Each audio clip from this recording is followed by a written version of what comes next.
What is the single most liberating thought that you've ever had? This too will pass. This is huge for me lately. While I was always quick to point out, it all ends up in the rearview mirror sooner more than later. I realized I was mostly applying it to positive experiences, holidays, etc. What should be obvious is that even the hard, drudge times will be behind you also. Not as soon as we'd like usually. But think of all the shit you've gone through that seemed interminable at the time. It's now a memory. Love this. Kinda similar. My good friend says, there's a reason the windshield is so big and the rearview mirror so small. That makes so much sense. Look ahead. What's behind you gets smaller and smaller. I say this a lot. What you're heading toward is much bigger than what you're leaving behind. I say, you'll eventually trip running forward while looking backwards. Me who spent years stuck in the past thinking the back windshield is just as large, if not bigger than the front lol. Wow, that's nice. Knowing that I would never, ever again have to listen to my Suprema King, 300-pound, racist, homophobic bitch of a landlady telling me all about my faults and failings. For example, not watching television. I'd rather read. Or never using makeup. You know, the important, bedrock issues in life. Her neighborhood is now drug and firearm central. Parrot. I have always thought that life is like a jigsaw puzzle. Even the bad pieces of life still fit in eventually. And often when you look at the whole puzzle picture, you are glad you experienced those times. Because it got you to where you are now. I have a hard time when people ask me if I would go back and change anything in my life, and it's because of this very thing. I'm always like, no, because I would be a different person with a completely different life then. And I generally like who I am and where I am. Even though I still have my own stuff to work on, I am human. After all, even the bad shit served its purpose. Like a kidney stone. Oof. Worst pain I've ever felt. I hope this, whatever it is, passes a little easier than that. Same 100%. Yep. I say this to myself all the time. Glad to know I'm not the only one who's found comfort in that phrase. Life is truly like a roller coaster. There will be more good times and bad times ahead. The only constant is change. I learned it as everything will be okay in the end. If it's not okay, it's not the end. I took in to mean the same thing. That all negative things that happen to us have their end. That, after it passes, things will find a way to be okay again. Grin. That also applies to good times. Absolutely. 1. Don't sweat the small stuff. 2. It's all small stuff. Kind of depressing if you're experiencing something happy. Maybe. Or a message to truly value that time. Not everything. Everything. Because the end is, of course, death. Then it doesn't matter anymore. This is the worst advice. My mom used to say this shit. Being lazy doesn't equal success. If you can do something about your situation, then do it. It is what it is. This too shall pass, blah blah blah. No, get off your lazy ass and make a difference. This too will pass does not equal be lazy. True. But many people assume it means that misery will pass to something better, and nowhere does it imply you need to take action for this to happen. So, some can interpret it as do nothing and let the misery pass. Which is close to recommending laziness. The assumption that this only applies to negative states getting better with time. Action or not, is the problem. That seems to be the assumption underlying most people's love of this advice as a comfort. As well as the interpretation that it encourages laziness. This too shall pass can also mean that positive states pass to worse states. Good point. There is more than one way to interpret advice like this. You can be doing all the things and be miserable. In which cases this is a helpful reminder to keep going. Or you can assume it means misery will pass if you do nothing. Sometimes this is true because you can't always control life and emotions can vary for weird reasons. But there are plenty of situations when doing nothing makes everything worse. The statement doesn't say it will pass to something better, just that things will change. Most people simply assume the change will be positive. It has nothing to do with being lazy. It encourages persistence and proactivity and creating what you want. I'm sorry you don't see the real message. Very existential. This is so fucking true. This is a good one. I like to look at things in this frame. Will it matter in 1 week? 1 month? 1 year? 10 years? It helps ground me and usually makes me feel better about whatever is going on that seems big in the moment. This was my first thought as well. Everything is temporary. I like to think of it as this too shall pass in Gandalf's voice. It all comes out in the wash soap sponge red heart. OMG, I was just thinking of that and how it was said to me during a tough time. Not for everyone though. Don't sweat the small stuff. We change what we can. This isn't always true. Sure it is, eventually. I once heard a Winston Churchill quote that stuck with me. If you're going through hell, keep going. Eventually you come out on the other side of anything you're going through. Trying to recall the most embarrassing moments of anyone else's life and realizing I couldn't either name one or name them. Thus any embarrassing moment of mine ultimately doesn't matter to anyone else. That's actually because you're the only one who's ever done anything embarrassing. Everyone remembers that thing you did in 10th grade, index pointing at the viewer, tears of joy. Man, I'm up here in Alaska. I didn't see it, but I remember we were all talking about it. Crystal, if you're reading this, it often comes up when you said orgasm instead of organism in science class. It was hilarious. Why would we ever forget that? I had a science classmate that did this. Tears of joy. Ever think about telling them you still remember? Just validate every fear the internet told them was nonsense? Yep, we up here all remember Crystal. It was hilarious. I totally accidentally said Lawrence of Arabia instead of Lawrence of Arabia in front of my managers at Whole Foods many years ago. Me and a friend had just finished cracking up over an exhaustive list of euphemisms for female anatomy earlier that week, and I had been worried about accidentally blurting something like that out. Self-fulfilled the hell out of that prophecy, rolling on the floor laughing. Thank you for the laugh. Rolling on the floor laughing. I'm sorry, Ray. Fire. Tears of joy. Asterisk 9th grade. That business with the counselor doesn't count. IKR? I can't believe Stormygeddon would still show their face on Reddit after the incident. Everyone remembers. I vividly remember that. My only question is, how can someone possibly forget to put on any clothes before coming to school? Regardless of what it was, at this point, 50 plus, I am proud of it.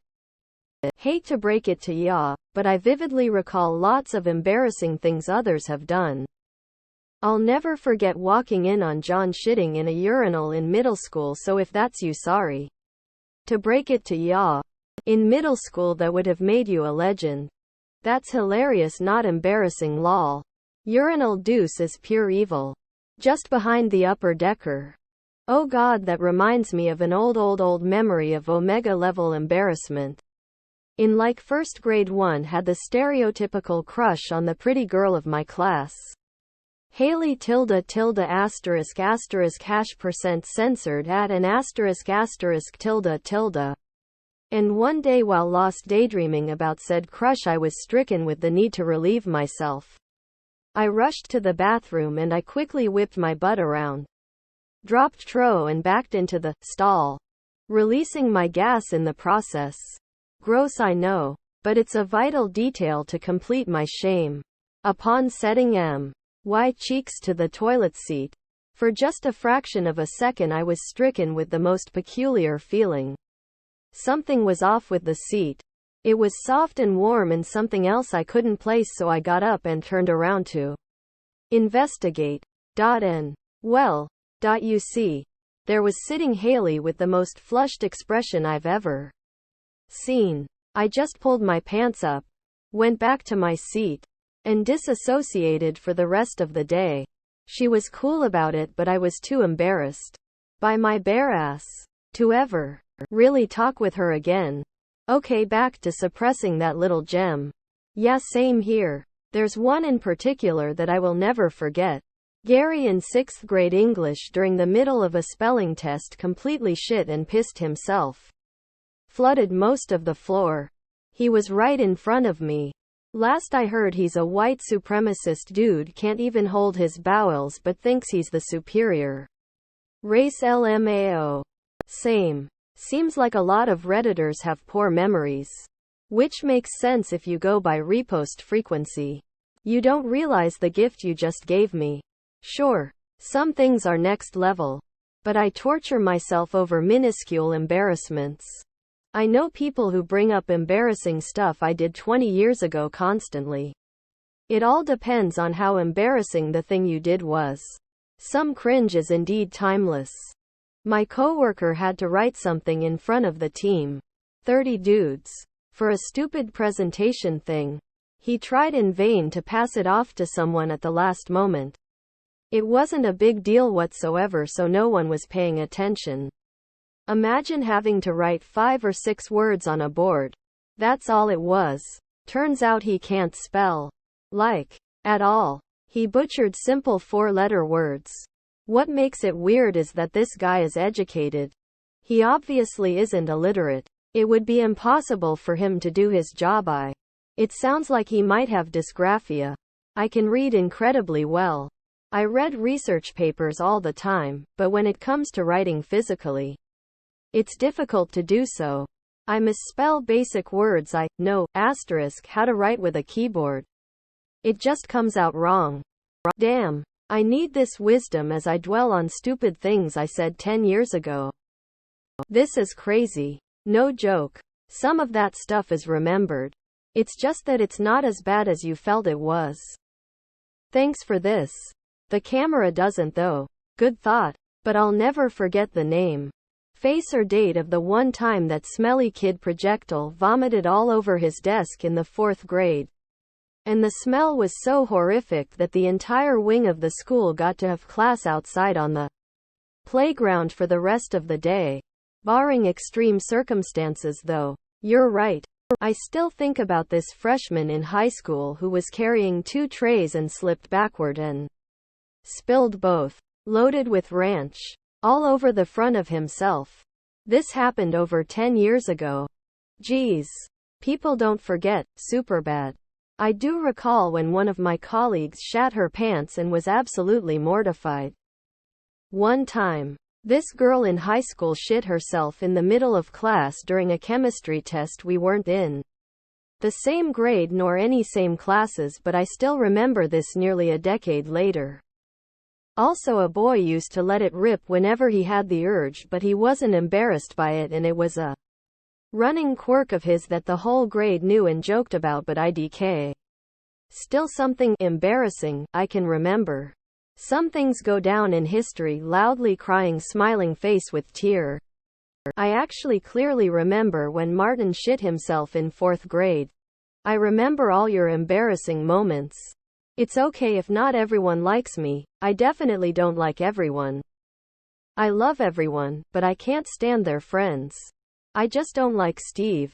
Asterisk UCK Steve. It's the imagine being liked by someone like Ben Shapiro, for me face with mask. That literally makes less sense the more I think about it. And #X200B. Maniet is the opposite of a Zen master. Haha. It's just slang. https://melmagazine.com/n-us/story/it's-the-for-me-tiktok-meme-gen-c closing parenthesis bb. Because why indulge the profound beauty of the vernacular that's been around for centuries when you can meme and have 500 words in your dictionary?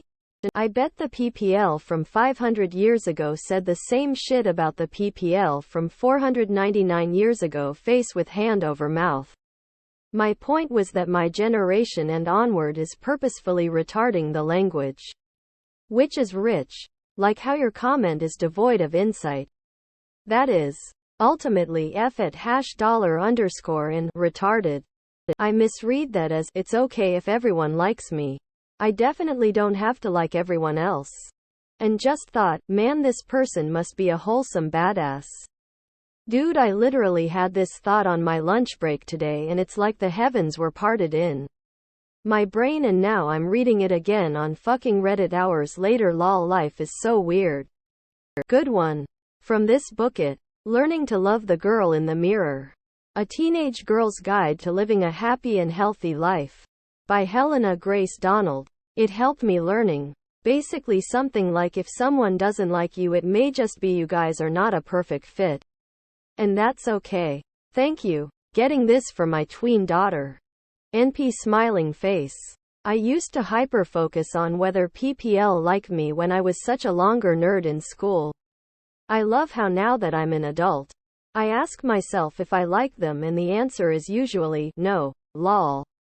And all the MSGs you get now from PPL from back then messaging you like, OMG. It's you? Quote. Especially the guys that dogged you in those days writing your ass now. Trying so hard to be your friend or to date you suddenly.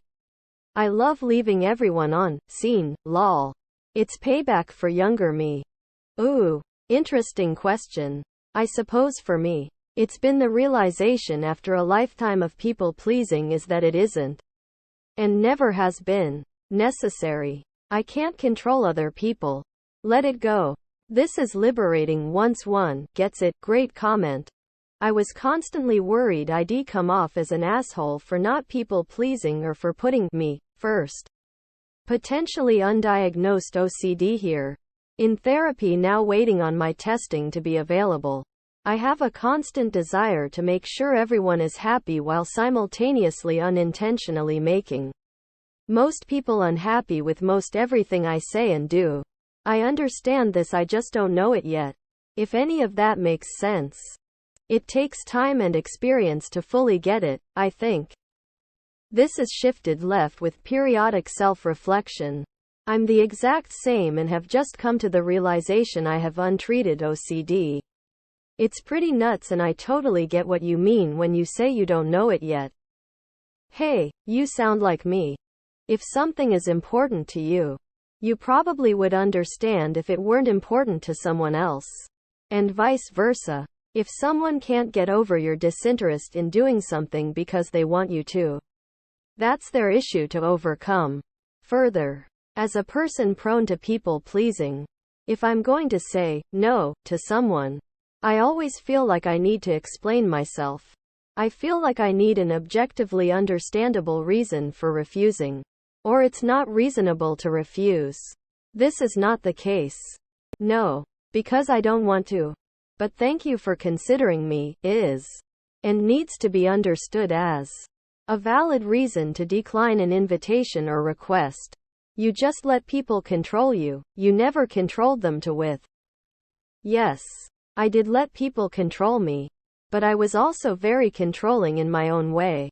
I hoped by my people pleasing that I could make people like me or at least not be angry with me. I would be very careful what I said to them in order to placate them and keep them sweet, and also hope to cultivate their good opinion.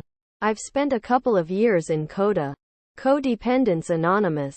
It's been really helpful. Although I have a long way to go. I relate and totally agree.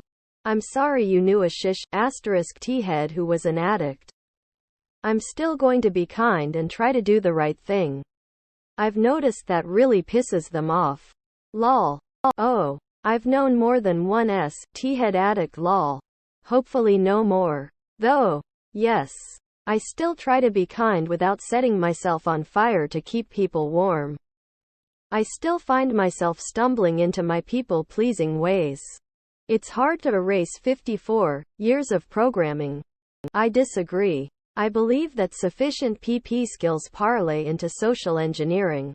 Arguably the art of getting people to do what you want. Not always. Also depends on the type of people and their weaknesses.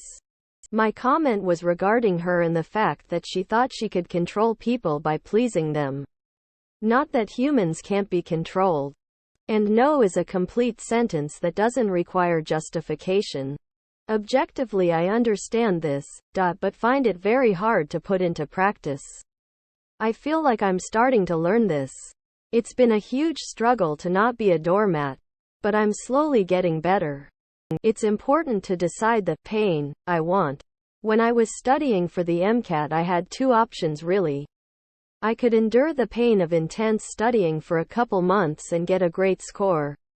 Or I could endure the pain of not being able to pursue my dreams. Weighing it out like that, became pretty obvious what to do. I find that a lot of my decisions nowadays are based on deciding what type of pain I want to experience. This is so good. A version of mine is a meme I saw with one person working out at the gym breaking a sweat. The other was an overweight person eating on the couch. The caption read, "Suffer or suffer." Oh wow, great quote. Another version of this is, "Suffer the pain of discipline or suffer the pain of regret." Hard work now, or hard realizations later. Choose your hard. A long and happy marriage is really hard. Being single is also hard. Choose your hard. Getting an advanced degree or certification or whatever is hard. Stagnating in your career is hard. Choose your hard. Going to the gym and working out regularly is hard. Being out of shape and unable to enjoy aging is hard. Choose your hard. Eating healthfully every day is hard. High blood pressure, high cholesterol, and diabetes is hard. Choose your hard. There is no easy life. Life is pain. Option A, you're screwed. Option B, you're hopefully a little less screwed. I'll remember this. Suffer now for reward later. Or suffer later for reward now. I very recently read somewhere that life is suffering. And that the key to a successful life is in determining what type of suffering you are willing to experience, and your comment reminds me heavily of it. I had this realization really young, and it's what's pushed me through so much of my life and brought about some of my greatest successes. It's so often a choice between a hard right or an easy wrong. The easy wrong is usually hard in the long term. So smart. I made a motivational sign based on your wisdom. Smile. Pain is gain. https imager.com/gallery/Kioam. Pain is weakness leaving the body. No one actually cares what you do. They don't care about you that much. Sure, there is a little gossip, but ultimately they're too focused on themselves to care past some chit-chat, if that at all. Live life authentically how you want without trying to impress anyone. Just live for you. You wouldn't care so much what people thought about you if you knew how seldom they did. This is mine too. When I was a teenager, it was a huge relief to finally realize no one is scrutinizing everything I do and say like I do. No one cares. They don't notice a huge amount of things that I obsessed over. People are caught up in their own lives and I can just let go of my anxiety. This is delusional. Your friends and family talk about what you've done and never forget it. Don't get me wrong. Still live your life for you. But people definitely gossip about you and everyone else. They don't actually care though. They gossip because it makes them feel better about themselves. It's a self-centered kind of caring. Yepper. Gossip is more evil than money. People will initiate conversation just to get the lowdown, not to be nice and sociable. I wish Southerns would mind their own business and act like they actually care about what they are supposed to be learning, practicing in the thousands of churches that dot the countryside. But who's judging? Also, gossip and backbiting poisons any organization. It can destroy human unity. Since unity is the purpose of my Baha'i religion, it is truly evil habit. They may talk but they don't pay my bills, which is what I care about. When they do, that's when I'll start listening. Until then, adios mfkers. Some of them may pay your bills like your boss. Not only that, but your opinion around your work can also affect how people see you, including the people in charge. If people you work with like you can help you rise up in the company, and if they don't like you, it can hinder you. That being said, some opinions matter and some don't. And if you try to please everyone, you can't. Then if we follow your logic, depends on which field you're in. I'm in tech and people with my skill set can be counted in single digits, which means I'm fully remote and such. I don't deny you have to be cordial, but that's expected of you anyway when being in public or in corporate. Other than that, as long as you do a good job, nobody cares about you. Let's be honest. If that's not the case, then you ought to change the environment for your mental health. Never base your self-worth on what others people think of you, cause that's the fastest way to rock bottom. Hiring. Promotions should go back to merit-based. That should be fair to even the left. But alas, it's not. If they want to waste their life gossiping about what makes you happy, then that's a them problem. Person shrugging. No matter what you do, people will disapprove, so do what you want. I second this as my most liberating realization. Of course, with it comes the realization that others don't gaff about your well-being either. The terrible flip side. I stayed in a relationship with a person I wasn't happy with for a long time, specifically because I cared about what my social circle, my family, her family, my friends, and our mutual friends would think. As it turned out, yeah, there was some sadness, but ultimately nobody cared. In fact, the judgment I was scared of ultimately ended up being support.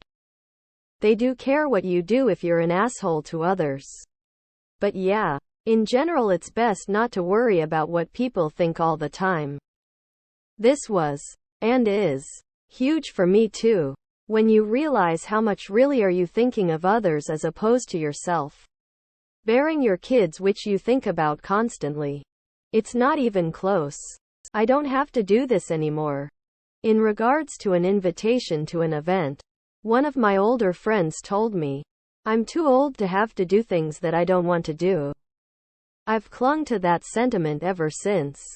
Greater than, I'm too old to have to do things that I don't want to do. I used to live by this. Then I got married. Marriage is a choice. If you didn't want to do it and or don't want to do the things that go along with it, then you shouldn't have gotten married. To have a good life or continue having a good life, I think it's important to do things we don't want to do. Otherwise, you'll just be stuck inside your comfort zone. Agree, there is a spectrum though. Things you feeling hate versus things you are nervous about and rather not. Feeling hate shouldn't be done if you can afford to miss it. Nervous about is about growth and change. You should try do those. To be fair, this is the problem with dogma. Can be a very profound thought, but it's never going to do justice for the experience. So while we may have some good input to this question, most likely those things just fall short. Still helpful to have a positive outlook to combat the plethora of unfortunate things that can happen. The Irish goodbye is my go-to move. The thought I had when my bad relationship just ended. What they said, did in communication for sorting out our lives triggered the hell out of me. And then, a thought just whispered to me, I don't have to do this anymore. The wave of relief and realization has kept me so grounded throughout this whole thing. I get my life back. Yes. I love this. 2 hearts. Whenever I get stressed at work, office job, I remind myself that I'm not working on the cure for cancer. Nobody is going to die. It helps me keep perspective. I have been telling myself that for years. Good thing I have only done office jobs and not work in healthcare. Was just going to say healthcare employees can't always relieve the pressure this way, haha. Scientists working on the cure for cancer. FML. Haha. It conveniently provides more pressure. As a structural engineer, I've been telling myself this for years. Comedian line, they call it a deadline, but if you miss it, no one is going to die. Dash. I tell myself and others that you don't have to take any of these people home with you. Me at my stupid office job, when everyone gets stressed about deadlines, we're not delivering babies here. But the people who are going to cure cancer are dependent on your telemarketing harassment or HR admonishments. I always used to say to myself, go ahead, replace me. I'd love to see you find someone who'll do this shit better than me. I'm waiting. I don't have to work full time. I don't have to get married. I don't have to buy a house or have children. I'm an adult and I can literally do whatever I want. So, what do I want? Lol. That's the right question. But I'll be damned if I can figure out the answer. The weird part too is how much the question changes depending on which word you emphasize. What do I want? What do I want asterisk? What do I want? What do I want? What greater than I'll be damned if I can figure out the answer. That makes two of us. Greater than I don't have to work full time. I don't have to get married. I don't have to buy a house or have children. You don't have to. You get to. Millions of people never get a chance. If you want a lol, I really don't have the physical capacity to work full time, etc. But I beat myself up for it because of societal norms. There's a spectrum for everything. It's not so black and white. Exactly. Really. There are very few things in life that we have to do ultimately.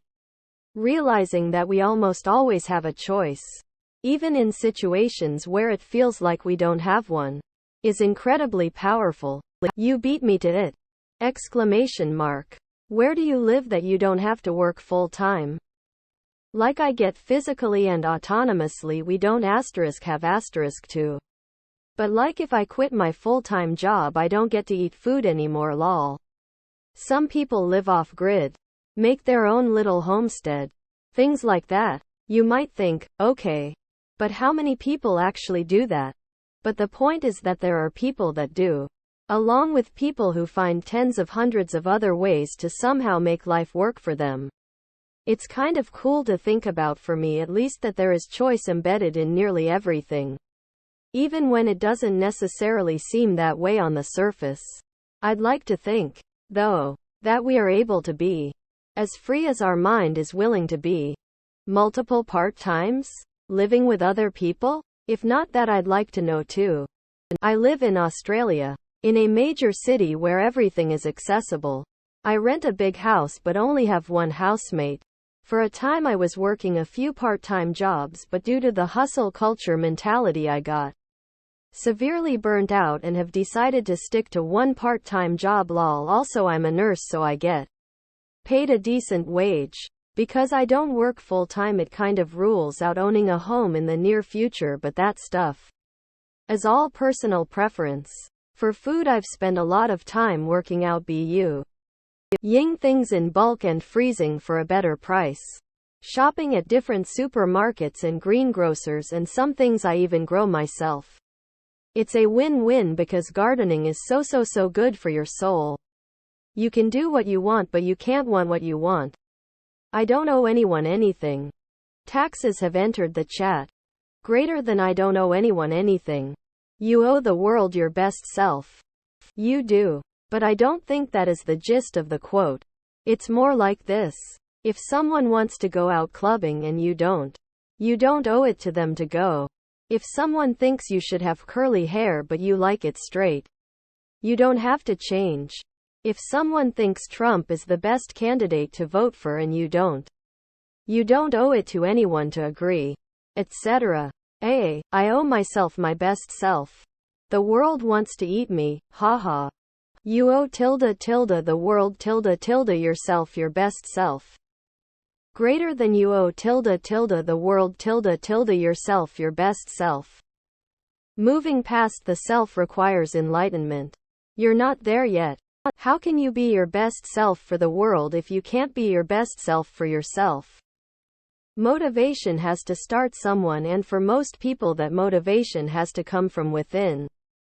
Greater than how can you be your best self for the world if you can't be your best self for yourself?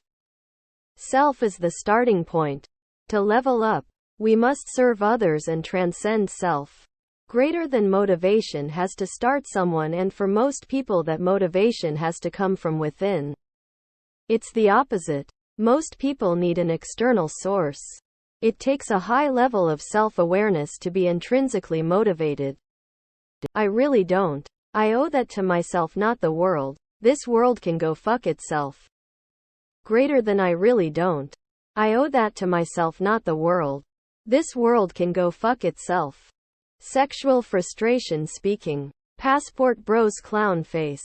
Lol. I am referring to the fact that I was a poor kid growing up in a shitty neighborhood. But yeah, you know everything. Personally, I'm frustrated with God that we get to sow something so profoundly inhuman in its grandeur. The sarcasm there is me laughing at you for associating sex and frustration. F and %, $%. HAHAHAHAHAHAHA. No. I owe society a person that won't harm others. Physically or emotionally. That's it. If I want to be an unambitious man-child and I don't affect anyone else by doing it, then I can. And do. If it won't impact mine or anyone else's life in 5 years, then I shouldn't sweat, cry over it now. I need to remind myself of this. Thanks. Great one. And unlike many of these is actually true.